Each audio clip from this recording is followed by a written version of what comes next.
Hey everyone, welcome to Remnant from Hell, an overhaul mod for Remnant that does many things, including balance changes, mechanical additions, and a heap load of bug fixes.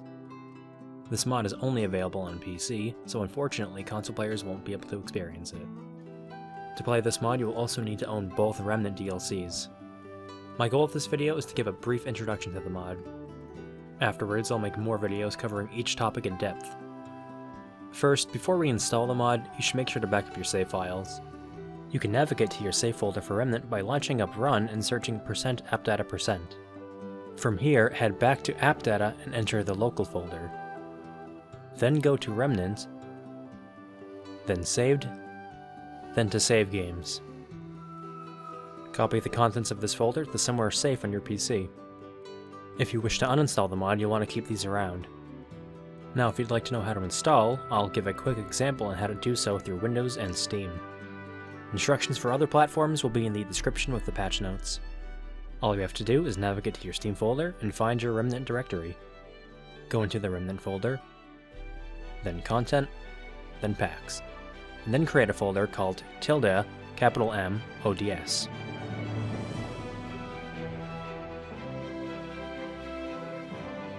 Extract the pack file to the mods folder, and you're good to go. If you wish to uninstall, simply drag the mods folder out of the packs folder. Be sure to set your saves back afterwards, and keep the mod saves you want to reinstall. I'll be covering most of the major changes made with the mod, going down through the patch notes and showing some gameplay as I read them off. First on the list is the one the mod is named after. Hell difficulty replaces normal, bringing even more challenges to the most seasoned of Remnant players. Most spawns are doubled across the board, so every area you enter is going to hold an army of enemies. Brute and elite enemies have had their health increased linearly. However, normal adds stay at their apocalypse level health. Additionally, bosses have now nearly double the health of their apocalypse counterparts. This causes most fights to be more involved. Planning for your build is just as important as ever. To top it off, here's a chart from the mod page that shows the statistical differences between the difficulties. Feel free to pause and bask in the terror that is percentages. On top of all that, there are plenty of more changes, including a balance pass and over 50 trinkets, weapons, and armor sets. I'll be covering these all individually in their videos, but here's a taste of some highlights. The Shattered Vertebrae is now a crit every other ranged hit necklace now. Hunter's Halo and Iskall Hunter's Band have been merged into one ring.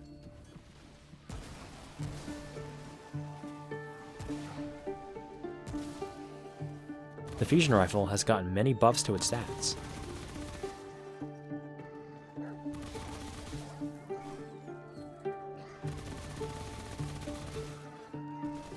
The Akari set is now a consumable chugging machine.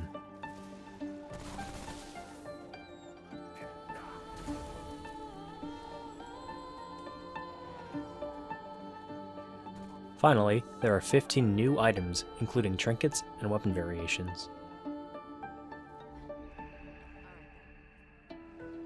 Just in case the increased mob spawning wasn't scary enough, Overworlds have had their Spawntables expanded. Those more rare elites you'd see a few times in dungeons can now be found on the surface. Along with that, you may also encounter a new threat called Challengers in the Overworld. These are roaming bosses that can appear randomly as you traverse the world. On top of the usual gains from defeating them, you'll also gain a bit of new currency, Dark Silver. This currency is used to purchase the new trinkets added in by the mod. And when you thought they were done, they added in hostility between the different factions in the world. You might end up seeing some Earth Bandits taking on a group of Brute Devils, or some Veer fighting the Buri. Anything to have them drawn away from you, right? Unfortunately, I wasn't able to get any footage of this in action, but I'm sure I will once I play some more.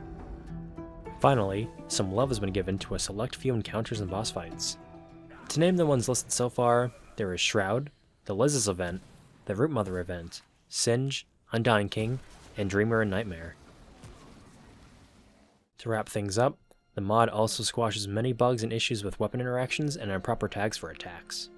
The list of all of them are in the description below. And that covers the basics of the mod. As I said, I have plans on covering the various aspects of the mod in depth over the coming weeks. As voted from my recent poll, I will be covering the changes and balances made to the weapon mods first. The project just released, but it is an ongoing effort. If there are any updates, I'll be sure to cover them as well. Hope you all enjoyed, and I encourage you to go out there and try the mod out for yourselves. Thanks, and I'll see you all in the next one.